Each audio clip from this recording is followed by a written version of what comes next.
এদিকে লন্ডনে চিকিৎসারত খালেদা জিয়ার শারীরিক অবস্থায় প্রতিদিনই উন্নতি হচ্ছে বলে জানিয়েছেন তার সঙ্গে থাকা দেশীয় চিকিৎসকরা।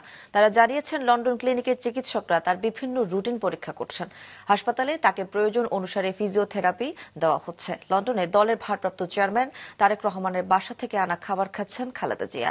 প্রতিদিন এই খাবার হাসপাতালে নিয়ে আসেন তারেক রহমান ও তার স্ত্রী ডাক্তার জুবাইদা রহমান। বিএনপি চেয়ারপারসনের ব্যক্তিগত চিকিৎসক ও দলের জাতীয় স্থায়ী কমিটির সদস্য অধ্যাপক ডাক্তার AJM জাহিদ হোসেন গতকাল এসব তথ্য জানান। অনেকগুলো পরীক্ষা নিরীক্ষা আছে, কারণ ওনার শরীরে লিভারের জটিলতা আছে, কিডনির জটিলতা আছে, হার্টের জটিলতা আছে, প্রত্যেকটাকে অ্যাড্রেস করার প্রয়োজনীয়তা আছে। কাজেই সব কিছু মিলিয়ে ওনার পরীক্ষা নিরীক্ষা সত্যিকার অর্থে চলছে এবং আজকেও হবে, কালকেও হবে, পরশুও হবে। হয় দ্যাট ইজ ফিজিবল, হয় দ্যাট ইজ আদৌ করার মতো অবস্থার মধ্যে আমরা কি এখনো আছি কিনা, অথবা কিভাবে করলে উনি আরো ভালো থাকতে পারবেন, আমরা কি রিস্ক বেশি নিয়ে ফেলবো, এইসব অনেক জিনিস আছে। কাজে সেগুলো বিচার বিশ্লেষণের এখনো সময় আসে নাই।